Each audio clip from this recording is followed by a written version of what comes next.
And he goes And so his- far, but in the end, it doesn't even It doesn't matter. really matter. Exactly, because Max is an asshole. Goofy yucks. You know what I mean? Oh my god. Goofy's too good for Max. Goofy made Max.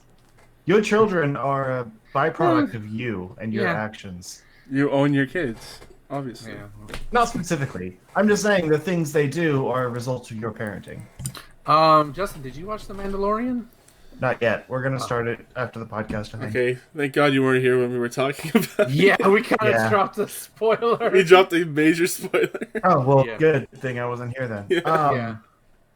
No, like It's good. we talked about watching it, like on the plane and everything, but it was kind of one of those where it's like, okay, it could either be on this tablet screen or on the big screen at home. It deserves to be on a big So TV. yeah, we figured, might as well wait. Yeah. And tonight there's not going to be enough time to like watch another prequel movie, so we're just going to do Mandalorian. I'm watching all the Star Wars movies the week before they come out. Like one a day. Well, before episode 9 comes out. That's my plan. Oh, the week before what? Oh, The like week- you're like, lead that whole entire week Oh, before okay. episode Got it. 9 comes out. I'm watching every single Star Wars movie one a day. Because I've already missed the calendar to watch them once a week. So I said, you know what? Fuck it. I'm going to marathon it once a day. All on Disney Plus. Because I think they're all on Disney Plus. Yeah, that's why I waited. Because like realistically, if you wanted to watch like one a week, like we usually did, like we did with the Marvel movies and stuff, you would have had to start A couple weeks last ago. month or something like that. Not last Um, month. I want to watch it like because I don't see it till that Monday, so I had those extra few days. So I would have watched episode 8 on the 22nd and saw episode 9 the 23rd. So Okay. I would have had like 2 weeks ago, but I was like, oh shit, I forgot. And then I saw it. Yeah. I said, okay, how many days do I have to? Okay, I'll watch it. I'll just watch it in chronological order. Then Yeah, I had to wait for Disney Plus. I figured just watch like a few a week, hopefully. So like we started, that night of the hotel when I tweeted out that it was happening, yeah, and then we watched episode 2 last night, which was bad. Yeah, 2 And is then easily the worst. 3 we're gonna watch tomorrow night, I think, yeah. and we'll be a pretty good buffer at that point. Three is fun. I like Yeah. 3. Yeah, Yeah, I remember 3 being the best of the original 3. it was. It is. I just forgot how terrible 2 was. Oh Yeah, yeah, two two is is the the lowest worst movie out of all of them. Yeah, Yeah. 1 is charming. One One at tries least- to be one different. at- It's fun. Whatever. One at least has like pod racing in it, and it has Yeah. The Darth Maul. Darth Maul Like, looks cool. There is some trash in that movie. Oh but yeah, the it's a highs are better than the highs. in the 2. the trade negotiation shit is like that's how this movie gets kicked off. Trade It's negotiation. it's pretty boring up until Yeah. the pod racing, and once they get off of there, it starts getting. The second Oh, one, definitely. even the good action is bad. Yeah, Yeah, it's not great. it looks so dated now, more right? aggressive CGI, yeah. yeah. And like, there's some bad CGI in the first one, like the Gungans versus the droids. Oh yeah, I can only imagine. And Oh, they didn't God. need that battle at all. Like Yeah. that was totally unnecessary. They should have just had it be like the That was just the infiltration. Hmm. yeah. That was just what's the ILM Filler? just like flexing their muscles like yeah, look what we Right. can fucking do. But a lot of it looked unfinished, and so like the movie would have been better if that wasn't in there, because they could have just focused on the stuff that actually looked pretty good. Yeah, Yeah, but I mean, you're the talking two is, talking like- from a 2019 perspective. Back then, yeah. it probably I looked remember better. in '99 being like, oh shit, this is so cool. Yeah, But it just felt jarring. Like they kept, No, going sure through that part's not good. yeah. But like the whole, I mean, like I guarantee you, most people back in '99 who didn't hate the movie afterwards probably thought that was pretty cool because you never see anything like that before. Right. Not on that And, like, scale. at one point, it's literally jumping between the Gungan fight, Amidala and her guard, Yeah, it's Mhm. bad editing though. and then the the lightsaber stuff in fight. space with Anakin, Yeah, and then Obi-Wan and Qui-Gon against Darth Maul. Yeah. Like 4 different action scenes all interspersed together. It's really bad. it's Yeah, it's But, like, too so much. of that, Yeah, so much of yeah. those scenes themselves are good Yeah. that it's forgivable.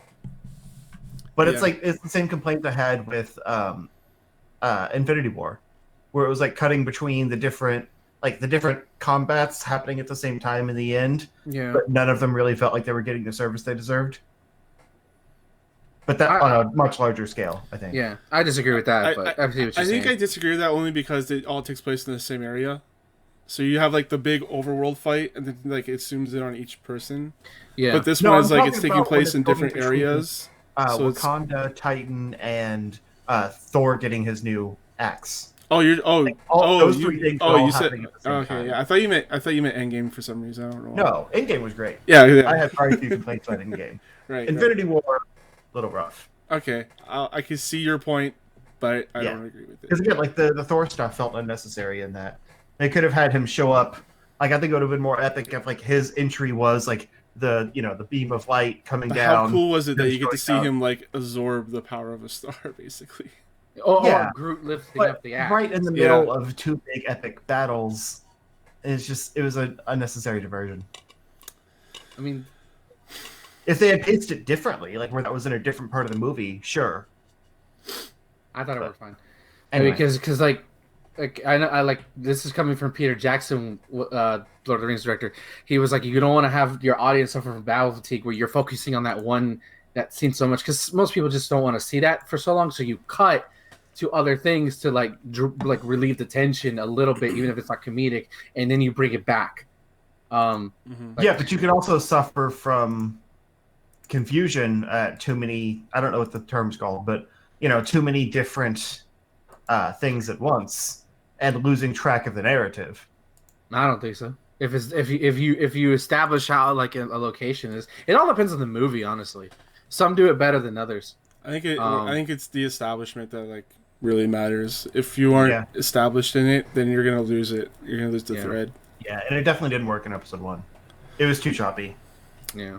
But that's enough about movies, I guess. Until later, when we talk about another movie. Hello everyone, welcome to the Charge Shot Gamescast. Each and every week, friends gather around and record a podcast. Are we recording? Was it? Yeah. Okay. You were saying that like it was a question. Like, yeah, we do record a podcast. Well, we didn't confirm. I didn't confirm if you guys were recording. That's why I didn't know if we were live. Because I thought I heard you like say, "Oh shit." No, I said, "Oh, we're live." Oh yeah, we're live. Yeah, I've been recording for 7.5 minutes. I've been recording my entire life. Today I have with me Justin. What up, fam? And Ben. I'm very tired. Benjamin. I'm holding my Simon Belmont amiibo, possibly the last amiibo I will buy. Really? Possibly, unless they can make a cool new one. Richter would probably be the last one, but I missed out on the pre-order. Dark Samus is coming. I don't want Dark Samus. I have Samus. Dark Samus is better. Dark Samus looks moldy as fuck, and I don't want it. Okay. Samus was part of the first run. Yeah, I got it. Didn't look that great. I have it. It's right on my shelf. The Samus Returns Samus is really good, actually. But Yeah, I can't find it anywhere though. the original Samus. I got the double pack. I put that in the Metroid, and I think I kept the Metroid and gave Samus to my brother. I think. Yeah, no, but this Simon Belmont amiibo is super, super sick. Yeah. Like it's really cool with the Belmont whip. It looks super sick. Nice. So yeah, let's just start off the week how we always do with Justin. Yeah. So I haven't played too much this week because I was in Canada. Which I mean, technically we did actually play quite a bit at the barcade. Yeah, at Tilde Arcade we did. So I guess I can start there because it's game related. Yeah. But I got to go hang out with Thomas up in the cold white north. You got to experience the cold white north. Yeah, we brought it with us. Like, it was weird. I guess like y'all don't usually get snow this early, and so like we kept telling everyone like, oh yeah, we got snow on Halloween, so I think we brought the weather with us. In Toronto, they don't get snow that early. Okay. Yeah. Because it snowed like the entire time we were there. Mm-hmm. Although funny enough, we got back to the airport, and like I was expecting to have to like clean off my car and stuff. It was totally dry and sunny here. Nice. Like at the layover in Chicago, they actually had the flight delayed by like 20 minutes because they had to de-ice the plane and everything. Mm-hmm. Like it was snowing when we were loading. Yeah. But then when we got to the home airport, it was fine. So that was kind of weird. I guess we brought the weather with us but didn't bring it back. But anyway, yeah, we met up and had a really fun time. I'll have some stuff out on that later. I was actually sifting through all the like pictures and video and stuff that we got of the trip, and immediately got overwhelmed and went to play Pokemon instead. But I'll get to that later. Uh, I was basically organizing everything by day, and it was like anywhere from like 80 to 250 items like in each folder for each day. Jesus. Between like, my camera and my wife's camera, and then occasional extra stuff like my GoPro down in Niagara. So yeah, that's going to be fun to sift through. I pieced together like the little one-off things, like the snack video type stuff that we're going to be doing. Yeah.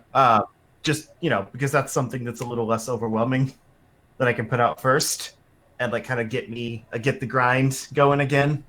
But overall, I feel overwhelmed by these vlogs that I'm going to be making, but it'll be super fun and it'll help me, feel nostalgic about the trip. But anyway,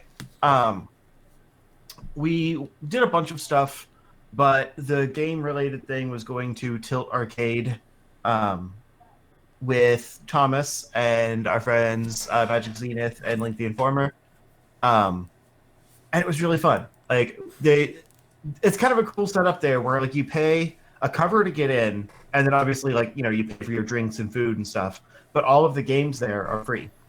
So if it's open, you can play it without having to worry about coins or like a card or anything like that, and it's such a great system. It also means sometimes that people hog the machines, like when we're hovering over the Switch for a while. Yeah. But that seemed to be more the kids. Like the adults are respectable and just do their time and move on. But it's hard to tell the kids, hey, give us a turn. So that kind of sucked. Beat it, kids. Yeah. But we played we tried to play a few N64 games. Like we did some Mario Kart and original Smash Bros. But one of the controllers had really bad analog drift because, N64. Yeah. So we could only do 3 players at a time on the 64, but it was still kind of fun to revisit those classics. And there was a bunch of old arcade games and stuff like that. We did a round or two of Ultimate Mortal Kombat 3. I forgot how ridiculous that game is with a fight stick because I'm just so used to controller inputs. I couldn't do anything. I love the concept of arcades, but give me a fight stick and I'm like a baby smacking around on the speaking, like they're little toy things with like the blocks. It doesn't help that the Mortal Kombat fight, like how that shit is so different than anything else too. Yeah, the block buttons in the middle, and then you have like these different. It's clunky. It's weird. But Link was like really good at it. Weirdly. Yeah. Like I didn't expect that. He's been there a couple times though, right? Yeah, and I guess he just used to play Mortal Kombat a lot. Yeah. Like he was trying to get his skills onto the fight stick, but once he got the controls figured out, he was crushing. So I didn't want to play against him anymore. But yeah, it was really fun. I got to try poutine. I don't know how authentic that was, but I thought it was pretty good actually. You would probably be the judge, but it was poutine. It was good. It was meat and cheese and fries. Like yeah, I didn't try it anywhere else, so that was my point of reference. Yeah, I'll say that. But then the main thing was we got to do some 4-player Smash local, which doesn't seem like much of a novelty because, like, you can play that game online. Like, we could do that anytime. But there's just something different about everyone being on a couch together with controllers. Yeah. Like, it just feels better. And it was so satisfying to just hang out and play some Smash together. It was pretty great. It was pretty cool because, like, I actually haven't ever played that version of Smash. And there was, like, all these new characters, so I decided to play all the new ones. And I really liked the way the Castlevania guys played. It was pretty fun. You gotta get that game. I don't want to spend that money. But you can fight me. There might be a Black Friday sale. You could look for it. Nintendo Black Friday. I don't think so. You can get it for $10 off. $30. Yeah. Like, $10 to $20 is kind of the average for their discounts. Remember, he's playing Canadian, so it's more than what we pay. True. Like $10 to $20 off. Then how about that? Yeah, you know what our prices are like here now. Yeah. It's fucking stupid how expensive Yeah. it is. When we went to I that, seriously thought that we could use like $370 in cash for the whole trip. yeah. Yeah, we went to that pub, Imperial pub, and those prices were way too expensive for my liking. Right.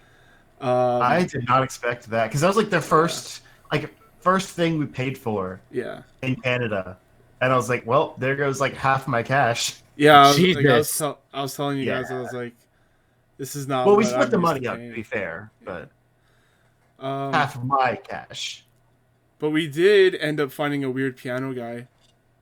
Yeah, that was random. It was so random. Your wife comes back from the restroom, and he's like, Mhm. she's like, there's like a guy playing the piano in the back, and there's like nobody there. So like me and Justin like ran over. It's kind of like we went to check out that side of the bar. Just Yeah, as if there's a guy kind of playing it off like we didn't know. and there was But it no was one like- back there. I don't know why. Yeah, there was it no was one back the lights were off and everything. It was just a guy at a piano, like in an closed off, like unused part. I'm almost certain he wasn't a ghost. there. Almost certain. Like probably 89%. But yeah, that was like Uh, that was so random. Yeah, it was fun though. Yeah, Did I tell you that we did try the cheesecake? yeah. You We said were you back- bought the cheesecake before you left to Niagara. Yeah. Yeah. It was good. Like it wasn't. We did like a taste test thing on it that I'll put in with our cookies. But it wasn't like as like sweet and like flavorful as I would have expected from the smell. It was just kind of a nice light treat, Yeah, that's what I felt about with the cookies. Was that like, Yeah. it tasted really good, but it wasn't super sweet. It was like a nice like mix. Yeah, the cookie was a good the cheese cookie at least, not the matcha cookie. The cheese cookie was a good indicator of what the cheesecake tastes like. Yeah, Just a kind of a different consistency because it's more of like a fluffy, cake consistency. yeah. But yeah, it was good. And then we did our last night there. We went to meet Zenith and played pool for a bit because we went to this place that was like a restaurant slash billiards hall. Slash bowling hall, and put our names in for bowling, which was also stupid expensive. It was like $55 an hour. Jesus. Which again, I mean, you're splitting up between your party, but still, like, Yeah, fuck that. I'm never Yeah. going to Canada. yeah. Toronto's Sorry, too Thomas. expensive. Toronto Sorry, is, Thomas. is expensive. Crazy. You're That's coming like to the school Texas, again. where it's cheaper. Get you street tacos for $1. yeah. 5 of them. Or you said you were gonna come here sometime, and it's a lot cheaper here too. Yeah, Do here though. But it's probably cheaper here than it is down in Texas. Probably. Yeah, probably. Where I live, yeah, definitely, most definitely. Exactly. But anyway, so we put our names in anyway because like we went there to to do that, and then ate, and like I guess while we were eating, they called him and said that the lane was free. Didn't know, so like we finished up eating and went down there, and they're like, "Oh yeah, we gave your lane away because you didn't answer. We can put you on again, but it'll be like another hour wait or so." what the fuck? I was like, we'll just play pool. It's fine. Like I personally like pool more, and I'm pretty sure it was cheaper. I don't actually know. It wasn't on the board, and he paid for it, so I'm not sure. But Mm-hmm. that was really fun too because like it's a little more casual. Like no one was over there. We could just kind of do our own thing, whatever. But yeah, so we did that for like an hour, and then went back to the hotel and did a candy taste test together. With him as like the Canadian expert on all the snacks and stuff, and that was really fun too. So it was a great trip. Like it was super fun. But it kind of sucked because like we had pretty short plane rides. So like I brought my Switch, but didn't really play anything. I dabbled a little bit in some more Dragon Quest XI, but I was so antsy for Pokemon that didn't come out until I got back that I couldn't like get into any games that I tried to play. Yeah. But Disney Plus came out while we were up there, so we downloaded that and watched some stuff on the way home. Like we watched a Goofy movie on the longer flight, and then a few episodes of the '90s X-Men show. because my wife like grew up on that and loved it, and Oh. I never really watched it. Like I'm sure I did, but I never like watched through it as a show, you know. So we watched a few episodes of that, and That intro. Oh, it's like, the intro is great. I remember the intro. the best part of the show, baby. It's a sign of the times. Oh, definitely. But I love the. I never could figure out this man's name, but the band who voices Wolverine, I next to Steve Blum, I'll occasionally get overridden by that man's voice as Wolverine. Yeah, he's great. Oh. A lot of the voices are great. Oh, Like, definitely. they're like the icon, like the ones I, Gambit's great. pay everyone to. Gambit sounds like an American guy trying to do a Yeah, Cajun. it's whatever. It's He's a the nice best cartoon. sounding Gambit. I'll Yes. say that. At least he did Cajun and not just like the weird Southern thing that Taylor Kitsch did. Yeah. But anyway, so that was kind of fun. But I didn't play anything on the way home. And then this morning, I was going to say Friday morning. I didn't go to work today, so I forgot it's the same day. This morning, I woke up and basically played Pokemon all day. There was a brief time there where we had to go out. I spent way too much money this week, so I had to go pick up my check and deposit that. You don't get direct deposit? I do, but that's a whole other story that we don't have time on the podcast for. I switched banks. So I had to do a new direct deposit, so my next check is going to be a paper check. And of course, it's the check that came out while I was, not going to be there today. So I was going to go just pick it up on Monday, but then we got back and I was like, you know what? We got to get out anyway. Like, I'll just go pick it up. So yeah, there was a brief time when I wasn't home, but pretty much other than that, I've been playing Pokemon all day. And I gotta say, like, I'm probably 5 or 6 hours in, like, actual gameplay time-wise, and I'm just now to the first gym. Like, people were complaining, like, I saw, like, a lot of leaks and stuff saying that, like, oh, there's, like, it's so short, like, they're cutting all this content, not giving us anything. It seems like it's gonna be a really long game. Like, there's a lot in here. You're getting me excited. You're getting me excited. I know nothing about, like, I mean, I know all the Pokemon in it, but I don't know anything, like, story-wise, because that's the kind of stuff I don't like to be spoiled on. I want to know the Pokemon, so I can go in kind of having an idea of my team.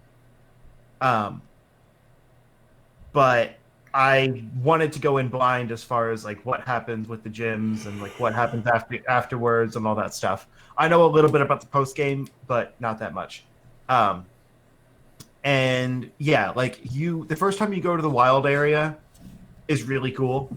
It's actually pretty early on, and it's just the novelty of like being able to run around this open space, and like there's kind of different sections of it.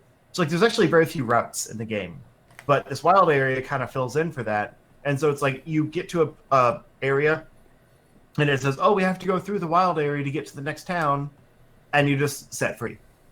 It's like explore the wild area as you see fit, and then whenever you want, you can move on to the next area. And it's like there's drastic differences in the levels, kind of like the classic Final Fantasy games where it's like you find out something's too strong by running into a random encounter and getting crushed. It's like that, except you can run away pretty easily. But nothing will look different. Like you'll just run into an area and suddenly all the Pokemon are like level 30 or 40, and you're like, all right, I guess I'm going to be running through this area and not trying to catch anything. That's some straight Xenoblade Chronicles level shit. Right, it's cool. But each like kind of different area inside the wild area is named and has its own like ecosystem. So depending on the weather, different Pokemon will show up and stuff like that. And so like you can, kind of run between areas waiting for the weather to change and see what shows up in that area specifically in different weather types. And so there's a lot of variety there, and like that's where a lot of the legacy Pokemon are. They show up in the other grass and stuff too, but it's mostly new Pokemon, like just as you explore. And then the wild area has a lot of the old ones. And some stuff I'm kind of just catching because I like them. Like I don't really care that much about the old ones. I'm trying to make a team exclusively of new Pokemon. New squad. But there's a few that I'm kind of keeping around. Like I have a Pancham on my team right now just to fill the fighting needs, but I'm not going to keep them. It's just until I find something better. But I already boxed my starter. Like none of the starters in the game are that great. But I really like my team already. Like basically after like the second route, like within an hour or two, I had a full 6 Pokemon team with varied types and like a really good coverage right from the start. If I had gone with Score Bunny instead of Sobble, I would have had like a super strong team. But I didn't realize how early you get other water types. So I picked Sobble, and I had like dual water types in my team, which kind of sucked. You always get the fire Pokemon first. I was like, seriously, I was Team Score Bunny like through the leaks, and then I saw like the stuff about their final forms, and like I kind of lost interest in Score Bunny, knowing like what else was in the game, just because I was going off of like, oh well, this is what I want on my team. I'm trying to still stay spoiler free with the leaks on like later Pokemon and stuff like that. It's like, oh, this is what I want on my team, so I don't need Score Bunny. Like I need water coverage. But then like one of the first things I ran into was a pretty good water type. It probably won't be on my final team, but it's pretty good, so I got it, and so now I had double. But as soon as I like no longer, as soon as I found something that like would fill my coverage more, I boxed Sobble because I didn't need 2 water types. Well, technically it was Sobble's evolved form, but trying to stay spoiler free. But yeah, there's so much like Ben. How much have you played? I literally turned it on. I saw the opening cutscene, which had me turn into an 8-year-old boy, and then I left the house and I turned it off because Thomas was like, "We do show now. We do show now." Gotcha. So it's Thomas's fault. I can't talk about the starters. Got it. Yeah. But like that intro, which was really cool, there's a lot of really nice cinematic moments in the game. My nipples are hard. And it's just like, it's so satisfying. Because people say like, oh, these games look stupid. They look like 3DS games. It looks so pretty. They look the same. Yeah. But aside from like graphically they could be better, sure. But there's just like an element of like big screen quality to it. Like it knows that it can be more cinematic because it's going to be on a bigger screen, and it really makes use of that in very pretty ways. Like the gyms are much more cinematic affairs. It's not just like wandering through a room, triggering Pokemon battles until you get to the gym leader. It's like you're in a stadium and you're completing tasks and things like that. Like I said, I've only gotten to the first gym, but I have an idea of how they're gonna be. I hope they're all like that, where they're like really big stadiums. They are like that. That's the thing. It's like it's the gym challenge.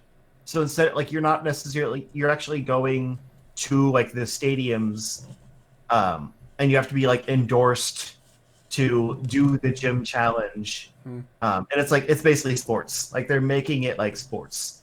So your whole goal is to like do the different like gym challenges that are essentially like sports mini games and beat the champion, who is like well, it's just like any other game, but it's hard. It's really hard to explain spoiler free. But I'm sorry. Next week we'll do a deeper dive. But yeah, there's a lot to it, and like when you get in the wild area, you can open up the game to online, and so you will see other trainers and stuff just running around the map. And, like, you can't like fully interact with them. It's not like an MMO or anything, but you can talk to them and get items from them and stuff. And you can like see their trainer tags and stuff like that. And when it opens up the online, you can go into like the online menu, and like cards will show up with like people that want to do things. So it'll give like the most recent statuses, like, hey, I just completed a Dynamax battle and caught this thing, or like I'm looking to do a trade. Anyone want to trade with me? Like kind of a message board almost. Cool. And you can like just click on someone's tag there or their card and like go do the thing. So like if you want to join someone's Dynamax battle and it pulls up a card saying, hey, we're trying to start a Dynamax battle to catch this. Do you want to join? You can select it and immediately go into their Dynamax from like across the map. Have they ever done anything like that before? No. There was the GTS system before this that like would kind of always connect people, and it would say like who's in your area, like just on the bottom screen of the 3DS, I think it was, maybe the DS, and it would show who's in the area, like to trade and battle and stuff like that, but it was never this immersive.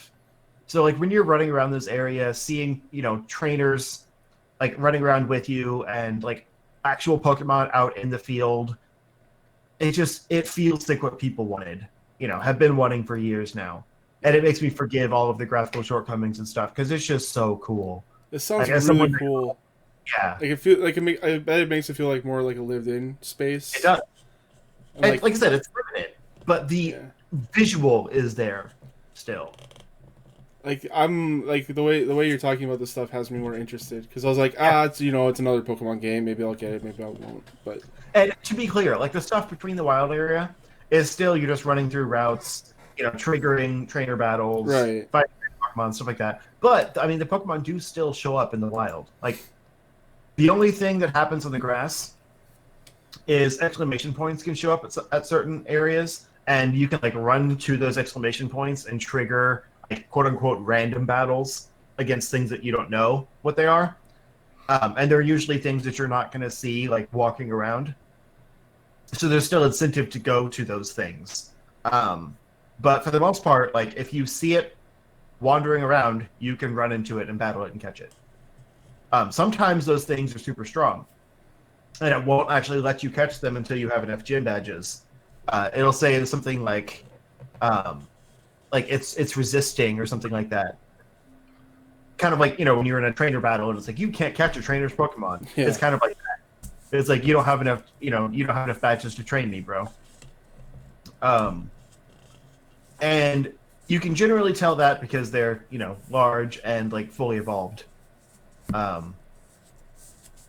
But you can just run out of those battles, or you can beat them. Like you can, if you think you can take on a level 40 with your team, you can beat it and get the experience. You just can't catch it.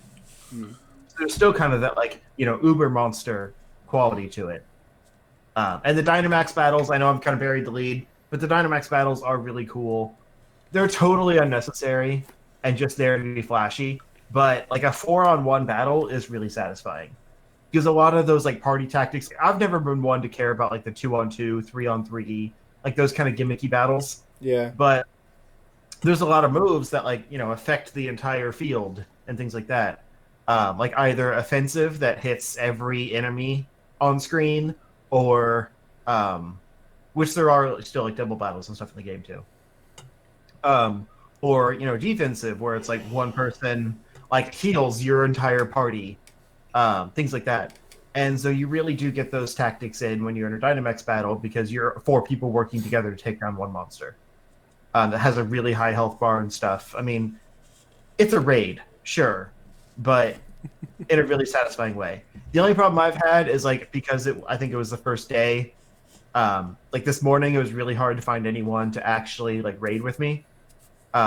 Because the problem with those cards is it doesn't like actively pop up on anyone's screen. So you go in, like there's like kind of these portal things that have lights coming out of them, and that's where you go to like initiate a Dynamax battle.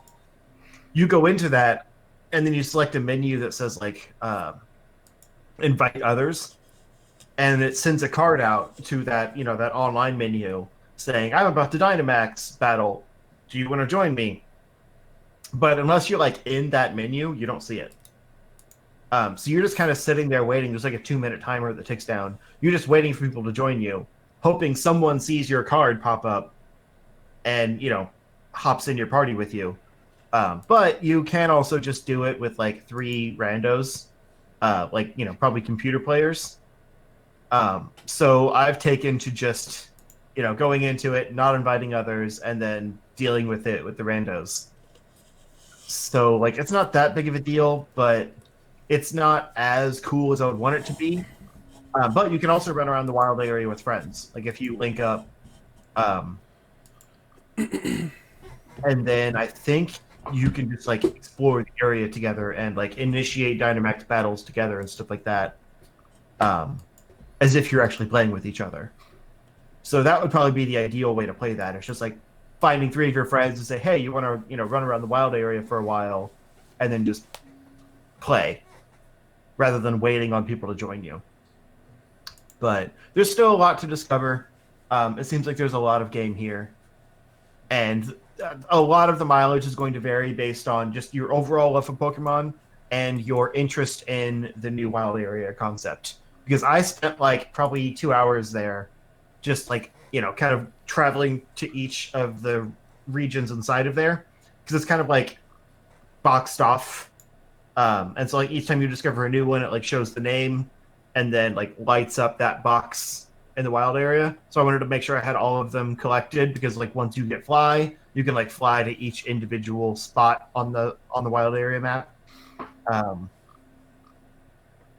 But it's really fun.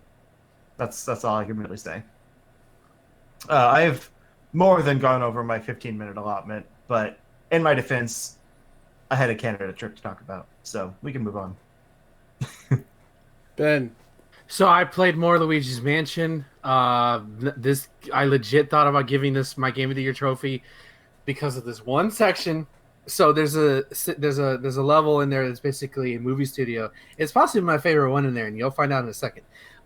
Where like you see the ghost, the boss ghost you need to catch right away. But instead of like him being hostile towards you, he's like, "Oh, my megaphone! I lost my megaphone! I can't be a director." So you have to basically weave through 4 different rooms to get it, and basically each room has a camera set up, and you have to use Guigi. Yes, put that in your heads, Guigi. He's edible, by the way. To basically get things in the. I mean, literally background. everyone is edible if you think about it. We found the cannibal. Full of candy on the inside, just don't know it. But so like once you have Luigi activate like near the camera, you'll activate Guigi and he'll appear, and it's like all cinematic and shit, and like the scene starts playing. It's like really, really cool. And the boss fight isn't against the ghost itself. Instead, like he takes you to like this big lot, and it's like it's a city skyline. I'm like, oh. And I kind of got excited there, like, oh, please tell me this is what I think it is. And then all of a sudden, it's basically a Godzilla shot. So, like, you have Luigi, he doesn't grow or anything, but the way the camera is, like, it starts off at his foot, and he's taller than the buildings. And then the camera pans over to this ghost who has this monster outfit. Nintendo, I will pay you $5 DLC to have that boss with an actual Godzilla skin. I am not joking, by the way. And you basically fight a giant monster in this little miniature town like an old Godzilla movie. And I lost my shit. I posted some of it on Twitter. It was so cool. But despite all that, there's one boss I officially hate. And it had to happen at some point. It's the sewer level. Which the sewer level isn't really bad. It's actually really cool. It has some really cool lighting. Has some really cool switching between Guigi and Luigi. Where Luigi's on this rubber boat that traverse through it, and you get to use Guigi to like pull levers and go through things and go through pipes to get things. It's really fun. But the boss fight itself, so he's in a little rubber boat, you're in a little rubber boat in a little circular area, and around there's spikes. So you hit the spikes, you go out, you have to inflate the tube. The problem is when you want to turn, so basically you have to get him to get dizzy so you can flash him and push him into the spikes. Or actually, you don't flash him. You want to get him dizzy, shove him into the spikes, get off the boat, then go do it. The problem is it felt like so problematic to get off the boat and to turn properly to get him to push him towards the boat while also worrying about me hitting the spikes. It got very tedious. It's not my favorite boss fight at all. It's possibly the worst boss fight in the game just because of the sheer tediousness of it. Because once you get popped, Luigi can't move from where he's at. The game will automatically jump him out to that, like to whatever closest is to the land, and you have to press X to inflate the boat. Then you can move around and move it. But sometimes it was an annoying boss fight. And the game has done the thing in Dark Moon did this a lot, where you get the progression thing, but then something will take it away. And then so far, that's only happened twice. Which I'm like, okay, fair enough. You're not doing it too much. The game I'm surprised I'm at 15 hours, honestly. It hasn't really felt that long. There's a boss fight in the pyramid level, or like the desert level, I guess you should say. It's really really cool. It's possibly one of my favorites in this whole game. I love this game in general, man. Like it's just super fun to bust ghosts. But that's enough about that game. The Godzilla one is the one is possibly my favorite one in there, just because of I didn't see it coming. But I played more Dragon Quest, a lot more Dragon Quest. It's still really good. I'm getting the band back together. As I said last time, shit kind of went down. So now it's about recruiting the team again. And I've recruited the old man, which is fun. You get to learn more about his backstory. You get to go to a new area that wasn't accessible to you before for story reasons. You get a new ultimate synergy attack, which is awesome. So far, I think I'm over leveled because I've yet to find a boss that has kicked my ass royally. I think I've maybe have to do like boss fights a total of like 1 or 2 times, but so far nothing too bad. But like, I hate that Pokemon's out right now, but also I don't hate it because like I have to like divide my time between Dragon Quest 11 and Pokemon Shield. It's just like I want to play more Dragon Quest, but Pokemon's right there. It's a first world problem. But yeah, listen, if you're unhappy with the state of Pokemon, more power to you, fine. Just don't be a whiny bitch about it. But if you're really that unhappy, don't buy that game. Go buy Dragon Quest 11. Go buy it. It's such a beautiful game. Yeah, I really like where this is going. I really want to beat this game at this point. And also do post game. So my demos will probably start another playthrough just in 2D mode and just like play chunks at a time. Not marathon like I did before. But that's good. So the other thing is I played more Smash with Terry Bogard. I love him. I love that man. I love one thing I didn't mention last time. I don't think I did at least is that Terry gets a major like buff when he hits 100%. Once he hits 100%, along his icon, you'll see OK flashing.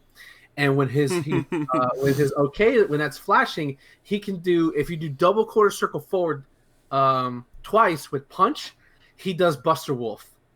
And he goes, "Are you okay?" And he dashes across the screen. It's not full screen, but he'll dash across the screen, and it's like, he can also do Power Geyser if you can do the motion as well. Once he's at 100%. So basically, to me, if you want to have fun with Terry, is get hit a lot, learn how to do motions, and just do Buster Wolf. Because I'm not gonna lie, I thought playing Ken and like just deep doing Shoryukens to people was hype as fuck in Smash. No, man, it's all about that. It's all about that Buster Wolf now. So yeah, Terry's become my regular rotation. I fought a really good Ness player. I fought a lot of good people. I actually tried out that Smash tournament mode, which I don't hear anybody talk about. It's a cool idea, but the problem is it's only 2 stocks in 4 minutes. Like it's so short.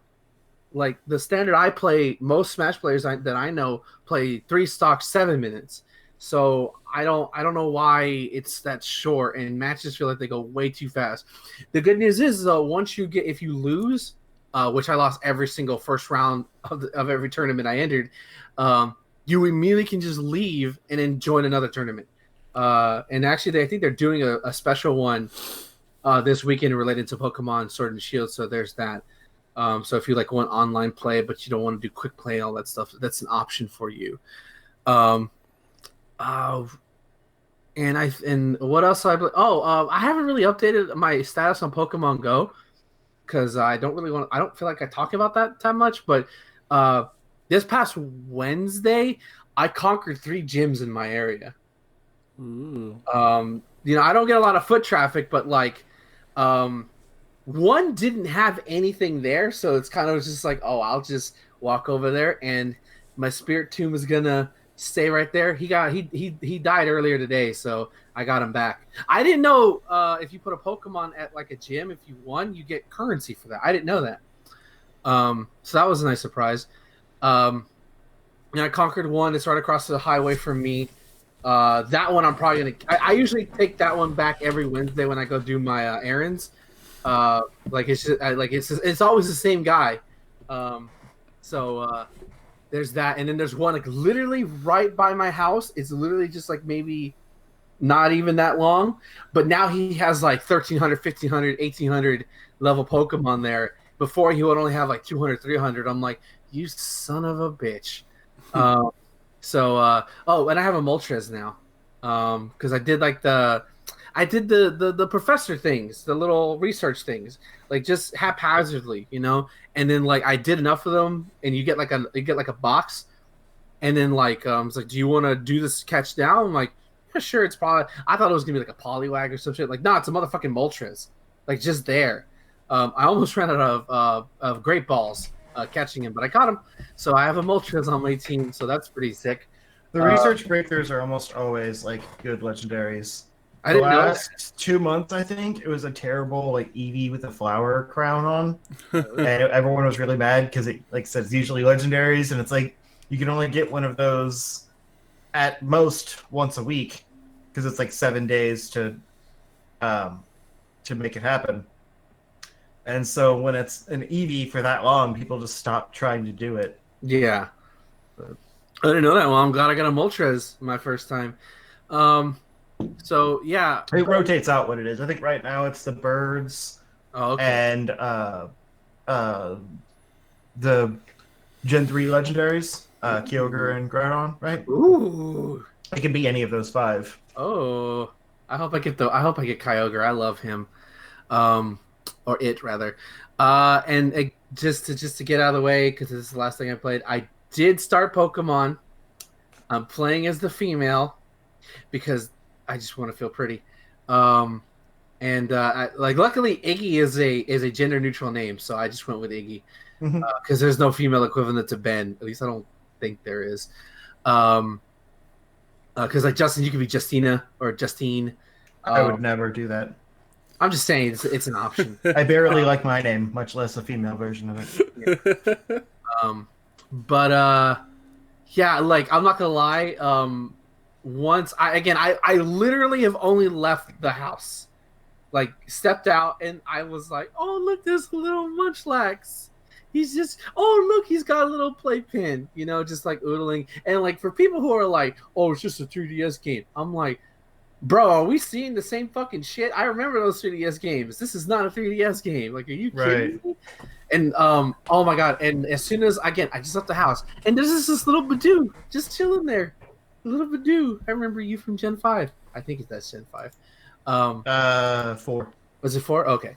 I'm thinking of the other one then. All of the babies and evolutions that came in were Gen 4.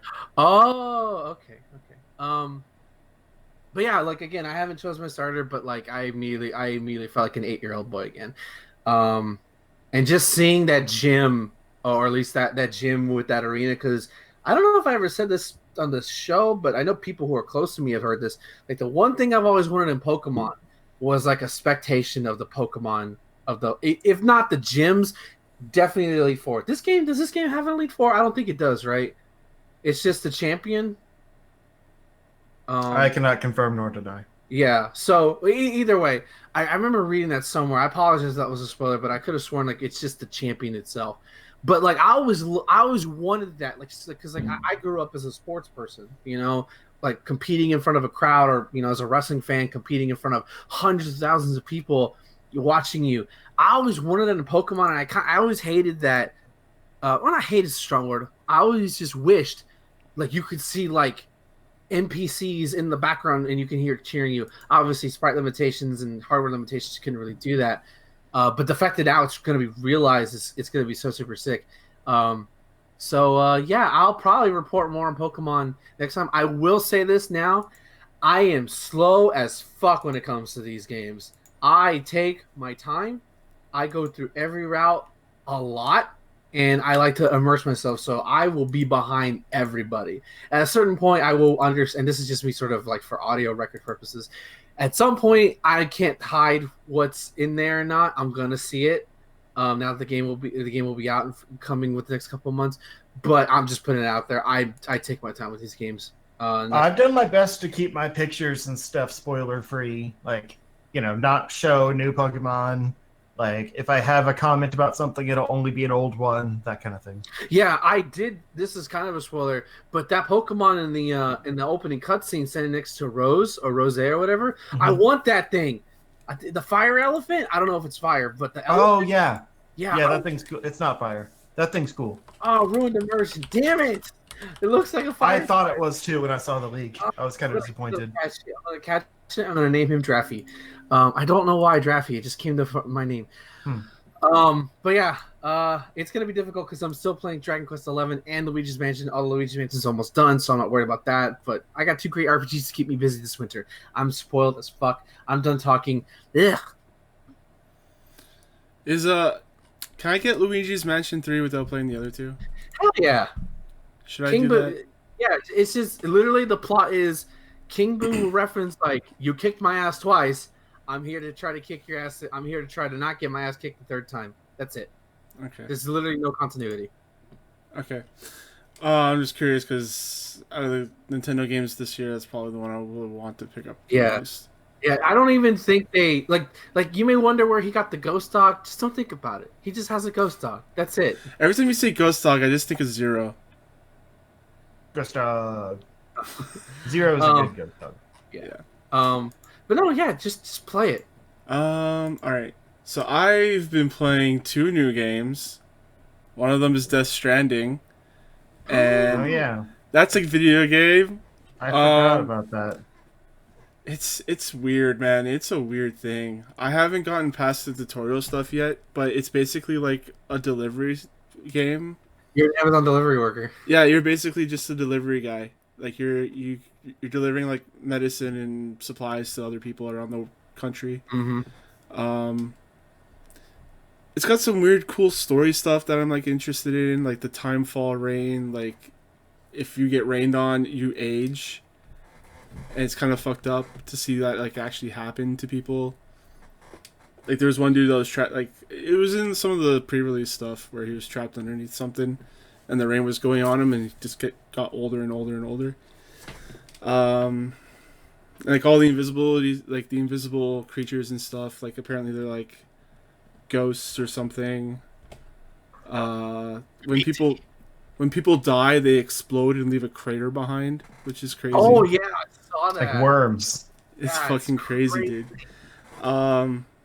Like there's a lot of really cool stuff. Even like your character, he's I can't remember what they're called, but like he can come back to life as long as his soul reaches his body again, which is so weird. There's like a lot of weird stuff in this that like I'm interested in seeing how they build this out, like across the whole game. One thing that's cool about it, because I've been watching Max stream it, and he's surprisingly been addicted to it. Like, he didn't expect to like it, but he's played it for several days now. One thing that's cool in this game, just so people don't know, is that there's an online function to it. And then, so say like there's a particular path that players like to go down. So say like you've been pushing down ladders and other players putting down ladders. That ladder has a chance of appearing in, or like say a road. Like you'll see like roads will start happening, ladders will start playing from other worlds. So if you buy this game a year from now, theoretically, you're gonna have an easier time playing the game than people played it at launch. Yeah. Yeah, I can't wait till I get to that part where like everyone's stuff gets pulled in, because right now I just have like a couple of like pre-made stuff made by the game. It's like there's this ladder here, give it some upvotes, but you're just upvoting the computer. So I'm interested to see like what people have built once I get out into the wilds. The music is pretty good. I like the music. Yes, it is very good. I kind of want to just get the soundtrack and play that. Apparently they're coming out with a vinyl for that. Well, I guess all video game soundtracks are getting vinyls these days. So yeah, I want to play more of that. I just haven't played a whole lot. But the other new game I've been playing has been Jedi Fallen Order. I've only played like an hour or so. And that game, that's a good-ass Star Wars game. Like it looked good. It controls really well. Like, the animations are so, like, fluid. And is it at least are you playing on PC? Yeah. Okay. It looks like solid 60 FPS from what I was seeing Max stream. Yeah, I was at 60. I was streaming at 30 because my computer can only handle 30 for streaming. I've read it dips a little bit on console, like even like Xbox One X, but yeah. I wouldn't care if it was 30 anyway. So, Uh, I don't know, man. I can't go back to 30 after having 60. It captures that Star Wars atmosphere really well. Yeah, the music is really good. Atmosphere is pretty good. Like I like the aliens. Like the thing about Star Wars that hasn't like really occurred like recently has been the aliens. Like the alien variety has not really been there. It's mostly just been humans kind of the whole time. That's what fans. Or have you've been. seen the same aliens you've seen in previous movies. Yeah, yeah. So like all the different alien variety from like this and like Mandalorian. Like I'm a really happy Star Wars fan at the moment. I have spoken. Justin will know about that later tonight. Yes, he will. I mean, I've seen them all. I just haven't watched the prequels since. No, they the came out. Mandalorian. The Mandalorian. Oh. He made a Mandalorian reference. That's all. Okay. Yeah. No spoiler, it's just the line. Yeah. Gotcha. So yeah, the animations are really good. There's like a bunch of abilities that are obviously locked that I'm working to unlock, like wall running. Like I got into this area where like it looks obvious that you can wall run, but I couldn't wall run until you get to a certain part, and then he's like, "Oh, I remember wall running." It's like really video gamey, and like that's not. Yeah, it's kind of weird. But I assume once I unlock all that stuff, like it'll be. I thought it would be like running boots or like a a new connection to the Force or something. No, it's like I remember how to wall run now. Yeah, it's not great. So it's like Metroid Other M style of unlocking things. I don't know. I've never played Other M, so. Good. You're basically authorized to use the abilities you already have. Oh. Pretty much. This is probably just gonna be a guy that's like, I remember how to do this now. Oh shit! Oh, good. That would be a helpful skill. It was really funny because like the way he learns to or the way he remembers to wall run is you get stuck into this dead end, and then you see like a lizard climb a wall, like do a wall run, and then you get flashback to like back when he's a Padawan. And you have to wall run. It's really stupid. That really reminds me of Super Metroid, where the aliens show you how to do the wall jump. Yeah, I mean that is also built, but you could have already done it at that point. So it's if you knew how to do the button thing, but if it's your first time playing, you're not wall jumping. True. Yeah. Oh, I played one more game I completely forgot because I'm currently in a level for Terry Bogard. I bought and played Gauro Mark of the Wolves. Which, funny enough, I bought it on the day of its 20th anniversary. Bottom line, it's a beautiful ass game, possibly one of the best looking 2D fighting games I've ever played, next to Street Fighter 3, Third Strike. The characters are all really cool despite not knowing anything about them, and yeah, that's it. Go play Gauro. It's like on sale for like $4 now. It's a Fatal Fury game. All right, just pretend that I'm not here. Okay, let's see. I thought you were done. No. So like some of the chests that you can get to early on in the game, like I fought a mini boss like early on, and once I killed him, there was a chest behind him, and I couldn't open the chest. It's like you need to learn how to do this first. It's like there's like a lot of that stuff happening, and I'm not like a big fan of that. Like it's kind of like I killed this boss early on in the game. I should be rewarded for doing that, and not have to like come back later. Yeah. So that's stupid. Like, there's a lot of these like weird nitpicky things that I have about this game, but like overall, like arbitrary locking of things without an explanation. But like overall, like I really like the way it plays and controls, and I like the character, and I want to play more of it. But that's pretty much it. Ben, do you have anything else, or should I? No, this is Gauro. I thought you said you were done. My bad. Can I go into the news now, Ben? Yeah, we can go to the news if we're going to talk about Terry Bogard and his sexcapades. Are we not? I have the notes. We're not doing that. Okay. Wait, you don't have his sex tape in front of you? No. I have Ken. Well, one fighting game thing we can talk about is Echo Fox. Yeah. Well, okay. So this is there's some clarifications on this. So they're not. There's some esports fuckery going on, or some inner lording fuckery going on, where basically that there's some basically it was like said over Twitter that Echo Fox had disbanded. If you remember, I think I talked about this when I first was on the podcast. That Echo Fox was like this new esports team, co-owned by Rick Fox, to get like some of the best fighting game players and some other esports players under their banner. And recently, there's been troubles. Like one of the people said these things, and Rick Fox is actually out. Like So it was announced last weekend, just on a tweet, and like everybody was cut. Echo Fox is no more. It's dissolved. Even though, despite the fact that Sonic Fox and To Kill Sage, a couple other players were still wearing their Echo Fox jerseys and still had Echo Fox in the name, so if they were dissolved, I doubt they would be wearing that stuff if they were no longer employed by that team. And now it's come out to report that might been put out for some of the investors in Echo Fox to try to gain some leverage on some other people. Basically, there's money shit behind it, and it may not be around anyways.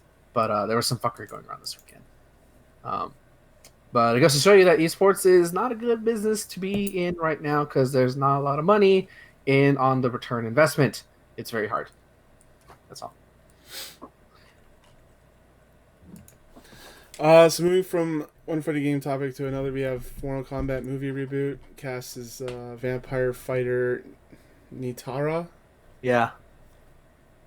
From Mortal Kombat, I think she wasn't in Deadly Alliance. I think she was in Deception. No, she was in. Was it Deadly Alliance? I know she was in Armageddon because everybody was there. She was in Deadly Alliance. Okay, so she was basically like the GameCube era. That was really it.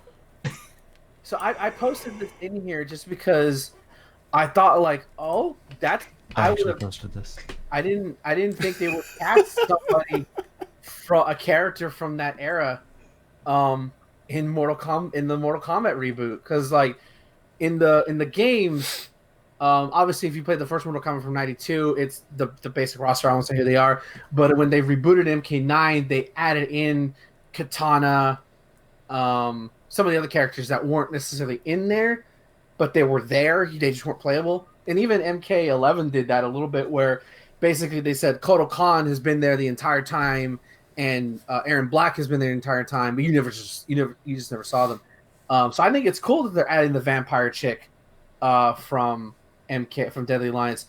My thing is that the first thing I saw her was like, okay, when I look at the roster of MK1 or old school Mortal Kombat, there's not a lot of bad guys that are low level that are just jobbing. Yeah. So my thing is it's cool that she's in there, but she's only there to job out to one of the heroes, and that's fine. Because there's going to be a lot of those like B-rate, just characters to kill off. I'm sure, yeah, and that's fine. I just think that's such an odd choice because I doubt a lot of even Mortal Kombat fans would be pressed to remember. She was kind of great though. Was she though? She was basically Scarlet before Scarlet existed. Yeah, but nobody with her moveset. I guarantee you, a lot of MK fans kind of had like Nitara and then like a door open in their head that they had unlocked away for years. No, I mean you know me, I unashamedly love the GameCube era of Mortal Kombat games. So it's different. But like people forget that like Kenshi came from that era. Oh yeah, he's one of the good ones, yeah. Yeah. Like there was some good stuff that came out of that era of Mortal Kombat. So it's cool that like more of them are getting referenced. Yeah. I mean, Frost in Mortal Kombat 11 is another example of that. Like, yeah, I love that. Most of them are not memorable, but they could be. The problem is the GameCube served as functions, so they brought in these new characters that basically acted like the old characters that they could just use to like flesh out a roster, or like fill a new backstory but have the same moves, like that, like the Black Dragon. Movado? Yeah. That was basically... I just blanked on the name again. Suhao? No, Movado was basically the same as... Cabal, thank you. And like the Black Dragon in general had a lot more representation and stuff like that. And so like that was just when they were filling out the lore. But those characters have been forgotten because they just keep rebooting instead of actually like filling out the lore again. So I think it's nice that they're doing this. Yeah, it's just like you could. I'm glad she's in it, but I'm like, no. I'm surprised they haven't casted an Aaron Black, a Kotal Khan, newer characters who are relatively popular. They went with a PS. I mean, again, she's probably gonna have no lines. Like, let's be real here, and she's probably gonna job out to Johnny Cage or something. She's being played by Elisa Cadwell, who's a fairly unknown, but. She has a trailer, so I mean that's something. Just saying. Okay. I mean, if she plays a bigger role, I'll be surprised. Because they could make a whole new lore thing with her. Because I don't know what her deal is at all, other than she's a vampire. But yeah, my bet is that she just jobs out to Lou or Sonya or Johnny. Yeah, they did also announce that Johnny Cage has a big role to play. They hadn't like announced him as being part of it or anything yet, but we kind of assumed he was. Yeah, but they said that like he will have a role. They're just not going to, reveal that yet. But Alyssa Cadwell is mostly known for stunts, so it probably will be one of those characters that's mostly just in the fights. yeah. I just hope they actually make her a vampire, like with the wings and everything, and not just like, they give her horns or something like that. Give her wings. I could see the wings being like tucked, and they come out so she can like do a move and then they tuck again, because this movie's not going to have a huge budget. No, for sure. But like, yeah, for sure. But I love that we're getting more than just like the obvious picks. Yeah. I don't even care that it's Tara. I just want more of these announcements. Keeping in line with the video game movie motif, we have Sonic the Hedgehog new official trailer. Looks great. Yeah, can we just have the entire movie take place in that opening part with Green Hill, please? Because that looks really pretty. It even has the checkerboard like design. Yeah, can we just have that, please? Why do we have to go to the real world? Can we just please? stay on Mobius, please? Like, yeah, I think there will be quite a bit there, actually. Like probably the beginning and the probably end the first will like both 10 be there. minutes. Yeah, because the ending of the first trailer had like Robotnik or Eggman, like with gigantic mushrooms behind him. So yeah, it seems like the ending, even if that's like a post-credits tag, I think the actual final fight scene, if you could see in the first trailer, there was like a bunch of parts where he was like using the rings to jump between like kind of his portals. Yeah. And I think it'll be like kind of meshing the real world and Sonic's world, like, via teleportation rings. And it'll make for a really cool looking action sequence. And then somehow Eggman will get like stuck on the other side of the portals and he'll go crazy and become that, transformed thing. Yeah. I really liked this trailer quite a bit. Yeah. It looks great. Like I like how it even like there's a small moment where Sonic has been in our world for a while now, and he's just like gone crazy from all the isolationism, and he's like playing baseball with himself and making up different characters and stuff. That was really funny, and that was pretty good. Like, but they nailed this design because it's a lot more like the Detective Pikachu style, where it's like it looks realistic, like it's fluffy, it's got that texture to it, but it's true to the design. Yeah. They don't try to make it something it's not. They just make the design look like it belongs in the real world. Yeah.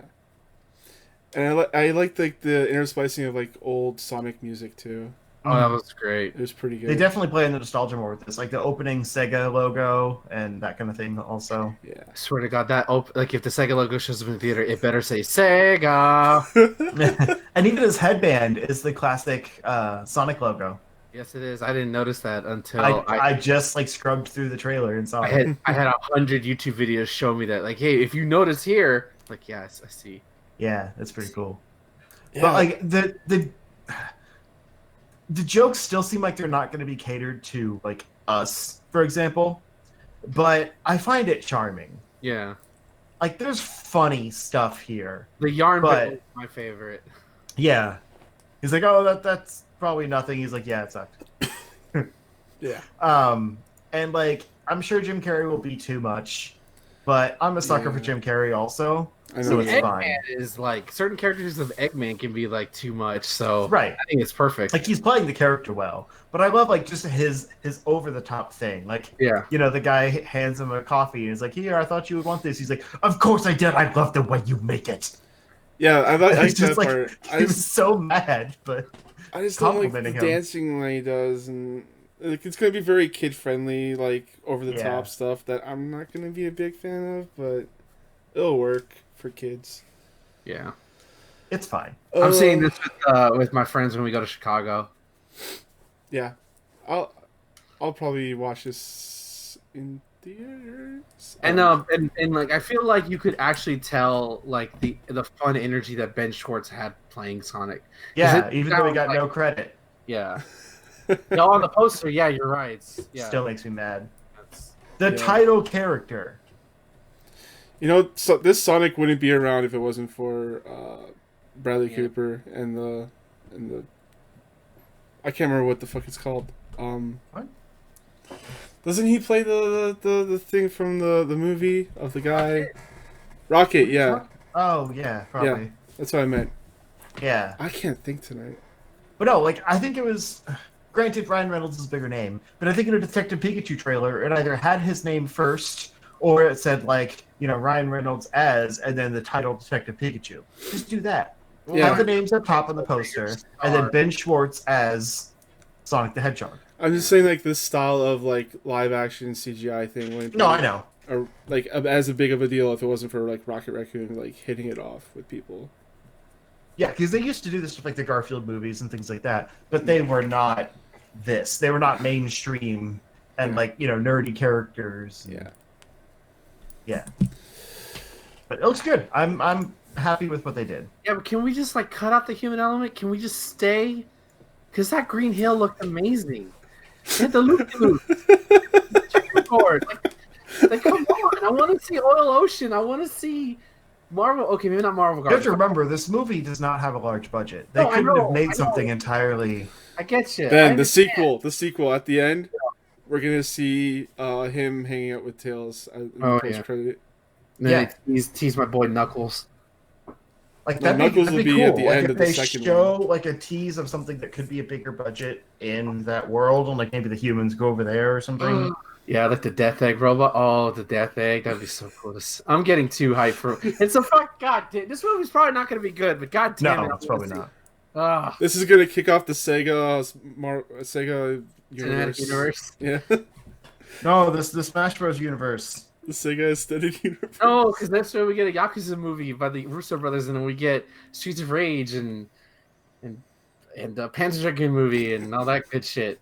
And Echo the Dolphin in the style of Free Willy. Yes, And Vector Man. yes, and Virtual Fighter. Okay, moving on.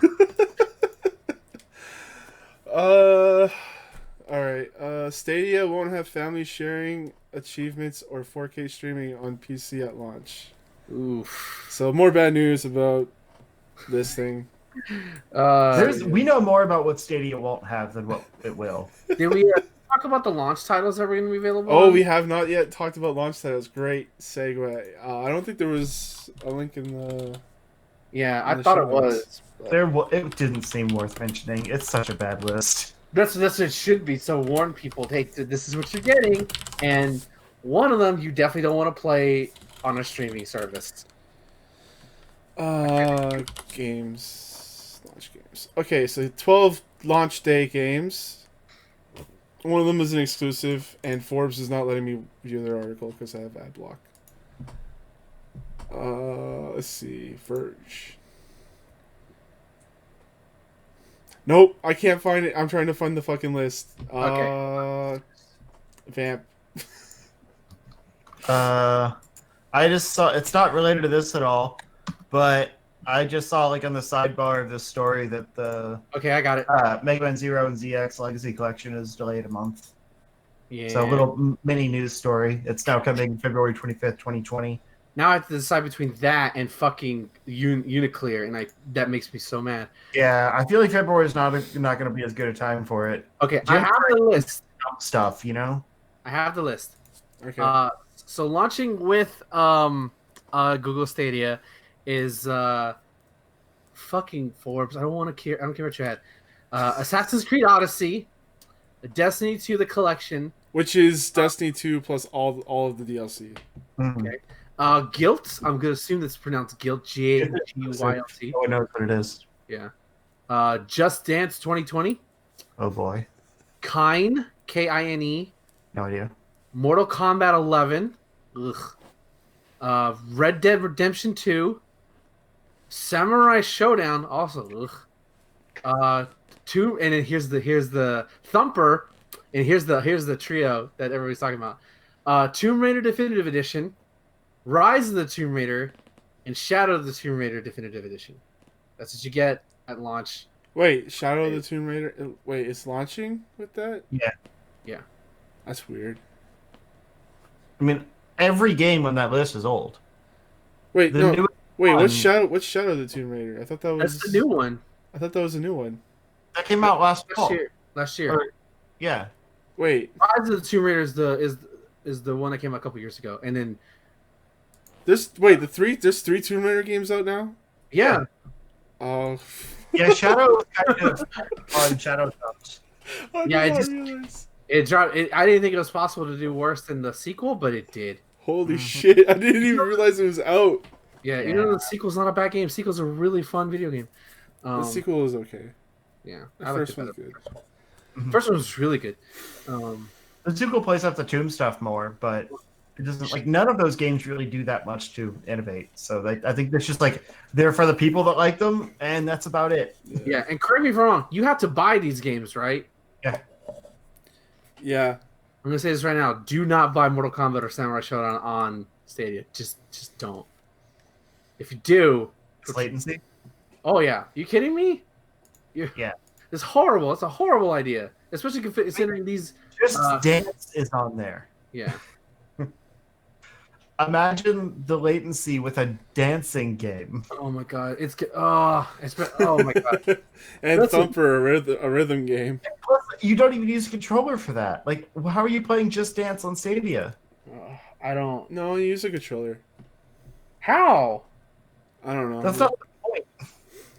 Like, oh, I'm dancing. I'm moving the sticks. I've and never the- played a Just Dance game. I don't know how they're played Like on without, the without a Wii, Kinect. you would use the remote, and like with the Kinect or whatever, it would cover you. It would. Yeah, you used your actual body. Like I had Just Dance on. With Stadia, you literally have nothing but the controller and the streaming service. I don't understand how Right. that would work. There's gotta be sensors in the controller. Like the problem is Google comes up with these ideas, but they don't put the effort in to develop them. No. And then they complain when they fail. Yeah, This service sucks. yeah. Just like people, just go get Apple Arcade. Seriously, just do that. Much better investment if you have an iPhone. Get literally anything else to play your games on. Yeah. Yeah, that's a bad lineup.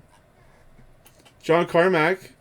Those of you who don't know, he's the guy that made the engine for original Doom, Wolfenstein, and he also made the technology for VR. Is this the dude who said like video games don't need story? Is this the same guy? I don't know. He's a programmer, so it wouldn't surprise me. But John Carmack steps down as Oculus CTO to explore artificial intelligence. John Carmack stepping down, Chief Technology Officer at Oculus, to work independently on artificial intelligence. Veteran programmer and engineer joined Oculus VR back in 2013.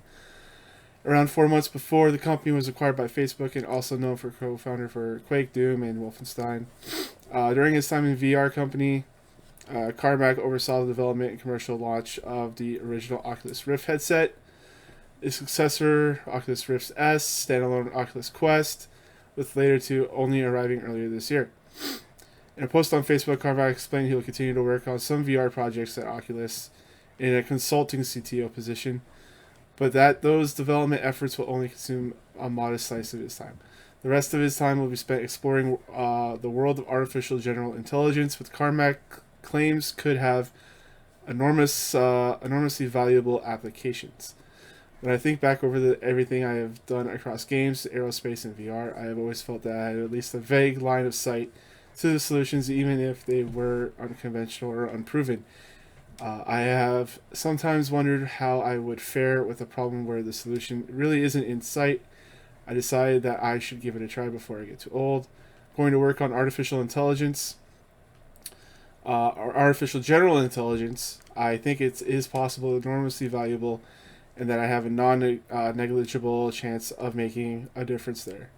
So by Pascal's mugging sort of logic, I should be working on it. For the time being, at least, I'm going to be going about it Victorian gentleman scientist style, pursuing my inquiries from home and drafting my son into the work.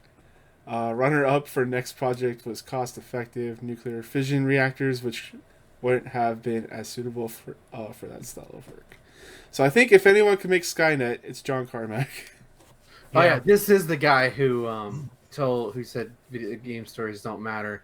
I learned that from Matt McCuskle's What Happened series. You should go watch that. It's a great series. But if he did make Skynet, he would also know how to make the BFG that would be able to take down the robots. How do you know he won't give the BFG to the robots? Well, that's also fair. My brother and I were joking a while back that like whatever companies, because it's going to be multiple, end up like creating their own Skynets won't be a problem for us because they'll just fight each other. So it's going to be like, probably Google and Amazon and like maybe Facebook in there too, like all just pitting their robots against each other. Silicon Valley burning to the ground? Yeah, basically. Oh, thank goodness. And like they'll take each other down and then we won't have anything left. So it's like, there's no threat. And then like we eat the rich. Yeah. Oh, yeah. Hell yeah. I'm all for that. Yeah, it's great. Or like it's like going there's no on. fear of Skynet in real world. San Francisco's on fire. You guys hear something? No? Okay. What happened? I mean, San Francisco's always on fire. So yeah. Yeah. John Carmack, man, he's at it again. Speaking of older video game companies and stuff, Rare is back making video games.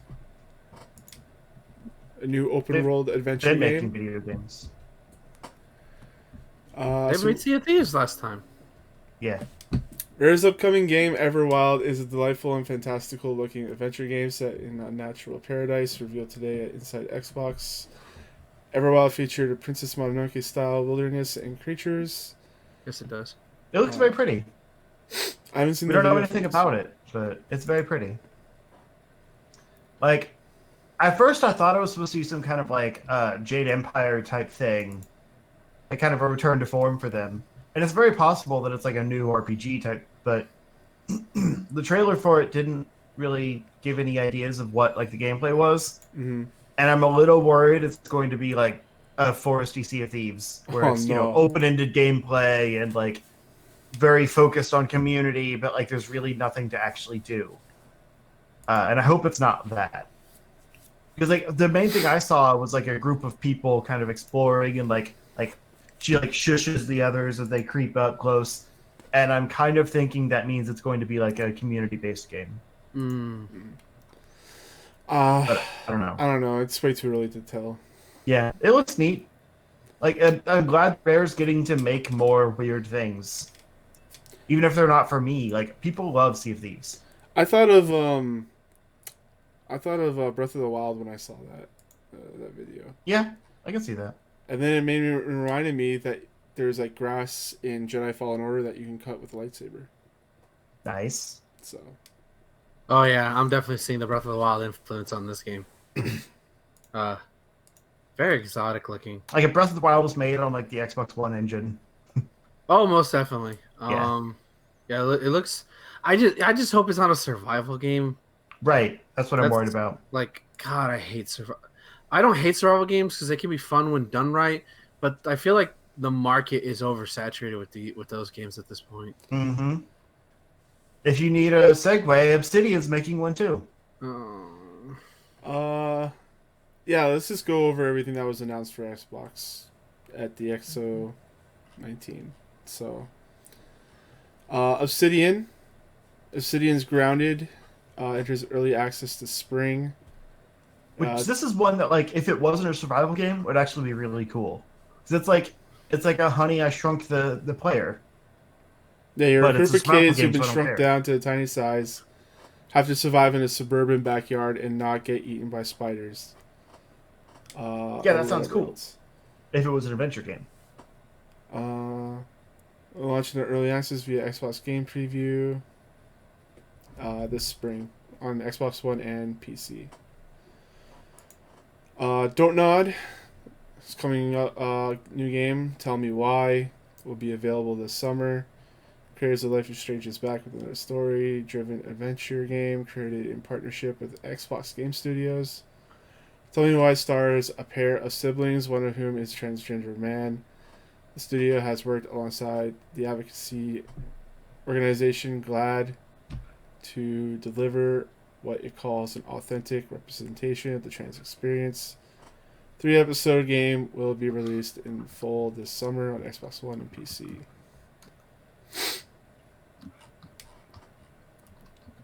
Okay. I mean, don't games aren't for me. Like, I'm glad they exist, but yeah, that's about all I got. That last Life is Strange didn't really do it for me. I heard, it didn't seem to make waves like the last ones did. I only played but I like to the watch through them. I just didn't care about the last one. Yeah. I'll probably watch through this one though. That sounds cool. Are you guys ready for like a billion Final Fantasy games? The same ones that we probably already have by now? Yeah. Yep. So Final Fantasy 7, 8, 9, 10, 10, 2, 12. All 3 of the 13s and 15 will be on Game Pass. Oh, cool. For console and PC, which is nice. That is nutty. Yeah. Now, Square. What about 1 through 6, baby? Come on. Ooh, is this the 8 remaster? Because I never bought that. I would be willing to play that again. I hope it's the 8 remaster for your sake. It doesn't say. I would imagine they have all the be. others. Because they don't have the original file to 8, so it had to be the 8 remaster. Well, I mean, I have it on Steam. But yeah, I don't think they're probably releasing that one anymore. Also arriving some point, Streets of Rage 4, my friend Pedro, The Witcher 3. Which I also haven't played. Do we have a release date for the Streets of Rage 4? It says sometime now and the end of 2020, so that's a big window. Damn. We saw that game 2018. Must be a big ass beat 'em up. Oh, that's when it's coming to Game Pass. I don't know when it releases. Oh, that's true. Handful of other games, including Definitive Edition of Age of Empires 2, Rage 2, are available today. Microsoft will also bring xCloud game streaming to Game Pass next year. Yakuza series is coming to Xbox One.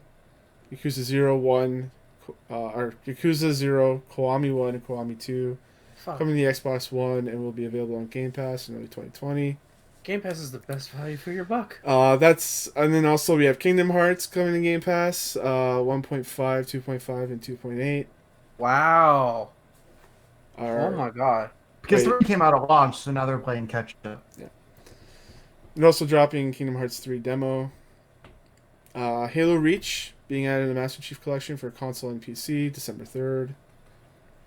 It'll be the first game to come to the PC for Halo, of the Master Chief Collection. Yeah. And it'll be added to the Master Chief Collection for It'll be the first Halo game since Halo 2 to be on PC. Yeah. Which is awesome. Wild. Wasteland 3, available May 19th. I think that was a new announcement, wasn't it? Yeah, that's a new one. They already had Wasteland 2 and 1. So yeah. I just didn't know if we'd had Wasteland 3 announced already or if it was the first time. I think these are all coming to Game Pass, by the way, because like Halo is first party. I think Wasteland 3 is made by... It's now first party. Yeah, now it's first party. Sea of Thieves, new update November 20th. The Seabound Soul has a new tall tale quest, as well as a new ammo type, fire bombs. I need to jump back into Sea of Thieves and see what they added to it. Because they've added a lot of stuff to it. You can get the Killer Instinct logo on a flag. Cool. I'll rep it for you, Ben. I'll rep Killer Instinct. Like, I don't know why. You know what would be cool is because there's a character. Well, yeah, that too. But I'm being realistic here. What would be cool is that in Sea of Thieves, there's a character in Killer Instinct called Spinal, who's like this big skeleton pirate thing. That should be like a hidden boss fight in Sea of Thieves. It's rare. It's like I don't know. That just seems like the obvious thing to do. I'm going off tangent or we're gonna get back to the story in a bit. But I'm gonna ask Ben if you brought one character from that fighting game. I can't remember what it's called. Killer Instinct? Killer Instinct to that other fighting game. Smash? Yes. Who would you bring? Oh fuck! You got Fulgore. Okay. I don't know who these characters are, but I figured I'd just put that out there for people. The robot. Robot? Yeah. Cool. Yeah, he's a robot. Yeah. So we have a Kart Rider game coming to Xbox. It's called Kart Rider Drift, console version of the long-running Nexon game. I'm sure a lot of people in Korea are happy. They spent a lot of time explaining what this game is, even though it's like a long, a long running series.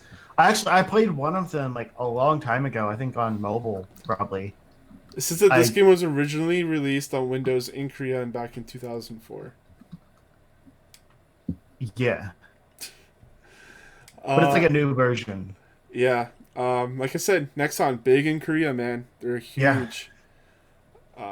West of Dead, new twin stick top down shooter from Raw Fury. looks pretty cool. Got Open Ron beta Perlman running through November narrating it, 25th.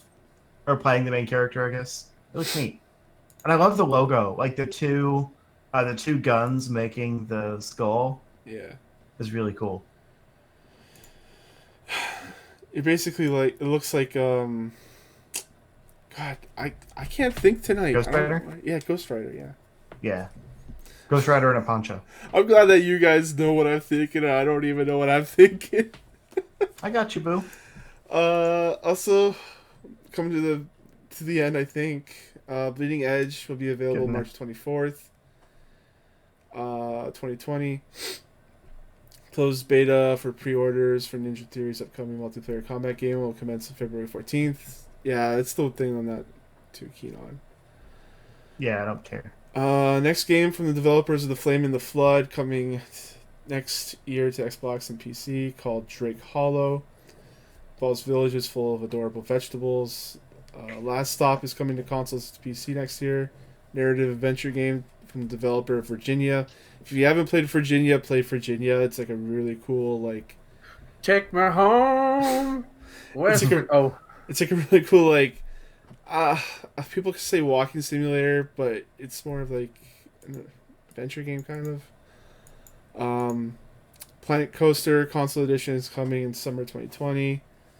I guess that's just their new update to Planet Coaster. It's a port to consoles. Port to consoles.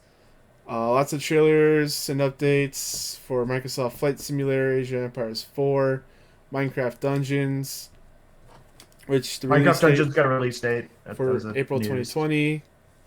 Crossfire X, The Artful Escape, Crossfire. and Jedi Fallen Order. Don't get caught up in there. Crossfire. More games and features coming to Project xCloud. Devil May Cry 5, Madden NFL 20, Tekken 7. So they're really throwing that out there for Project xCloud. And that's it. That's a lot of stuff. Yeah. Game Pass proving like shit. I am seriously 20% considering buying an Xbox and just Game Pass and just going that route. Like I'm doing that for Black Friday. They've got like the Star Wars bundle for like $200. if I wasn't going to Chicago, I would be doing that, but all my money is going mostly towards that. So, my God, Yeah. $60 It's a great a year, right? value these days. Like I don't know why we wouldn't have an Xbox. Yeah. And they also announced like as part of this, it wasn't really a big thing, but Phil Spencer said that they picture like Project Scarlet as just the next step for Xbox. Yeah. It's not replacing anything. There's not going to be any new services or whatever. Game Pass will continue to work across all of their consoles. So, like, it'll, the same games will be available on Project Scarlet that are also available on Xbox One X, on One S, everything. So, like, they really are just creating an ecosystem of shared experiences. So you don't have to restart every time. And that's amazing. Another big announcement is that EA is overhauling Anthem with the help from other developers. Kotaku reports that BioWare has been working on some kind of overhaul for Anthem, which has struggled since launch. Project is being referred to by some as Anthem 2.0 or Anthem Next. Report says that concrete details on the overhaul are sparse, but the main takeaways are that EA and BioWare have not given up on Anthem, or instead working on content that will breathe new life into the game. Saying that similar to the Taken King expansion for Destiny. Kotaku sources familiar with Anthem 2.0 plans say the developers are looking into completely overhauling the core Anthem systems like loot, quests, social elements. Some of the changes reportedly include making it so that players don't need to go back to the Fort Tarsus after every mission. And one source told the outlet that was always weird disconnect. We're trying to integrate desperate parts of the game together. Yeah, pretty much they're just overhauling the damn game. It's going to be a completely new game, basically. Is it too little, too late though, or do you think it could save the game? I'm sure if they actually do a good job and they actually do do right. Yeah. I'm sure there'll be a big news story that says Anthem is fixed. It's good now. Yeah, because they'll probably have a free trial or something to play it. Yeah, because obviously Street Fighter V wasn't as bad as Anthem got, but I remember a lot of people being unhappy with the first 2 seasons of Street Fighter, and then they announced Arcade Edition Season 3, and everybody came back, or a lot of people came back, and now all those same people kind of left again. But I hope that's just time though. Yeah. Don't remind me. Yeah. I hope they overhaul it and make it good because I do too. There's some things in there that I game. really like. Yeah. Yeah. Agreed. Yeah. Just let me fuck aliens. All right. I'm gonna end the show here. Okay. No questions are in. I kind of have a question about what Ben just said. What did he say? Let me fuck aliens. What's your question? Why? Why not? Why not, dude? Aliens. Yeah, let me put my male genitalia in whatever that orifice is that you call a sex organ. Let's do this. I don't care if it's near your elbow. Let's do this. Just let it be the William Shatner of our group. Yeah, but less attractive and way more fat. Have you seen William Shatner these days? These days, yeah, but back then, I would let him tear my ass up, to be fair. Yeah, he was a pretty good looking guy. Yeah, but he's definitely not into dudes. You look at him, he's not into dudes. I think he's kind of homophobic, actually. Yeah, he is. Yeah. I would. He's kind of terrible. Yeah, if I was old school William Shatner, who knows, maybe he was a better person. I doubt it, but if I'm drunk and I give consent, take me, please. You're a very handsome man. I found out during our prequels, our Star Wars prequels watching, that my wife would be totally okay with being double teamed by Obi-Wan and Qui-Gon. So wow. That's fun. Wow.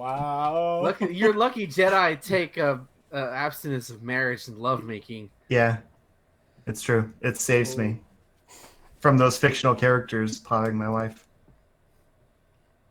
That's the only thing. Yep. If they weren't abstinent, they would definitely become real. Yep. And take her. Everything's real.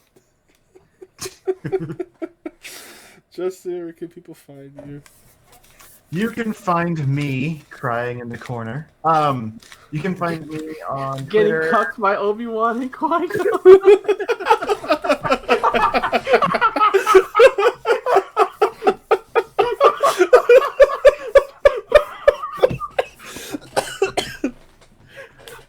I'd probably join. Oh my god.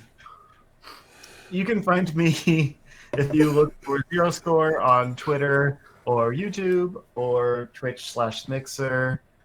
Thomas said there was a new Twitch streaming service. But I might try out sometime, see if I can get my streaming to be smooth again. So look for that.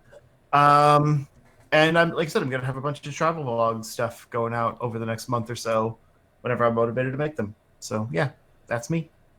Ben. You can find me at twitter.com/marvelousiggy, where I retweet a lot of arts and my stupid opinions and a lot of fighting game stuff. Go follow me. You can find me, your host Thomas, on Twitter. CSG Thomas on Twitter. You can email me, thomas@charshut.com. Visit our website, charshut.com, for audio, video, and written content. Please review us on iTunes, Stitcher, and we are also available on Spotify. And my streaming service of choice is Twitch. You can find me Kane Plays Stuff.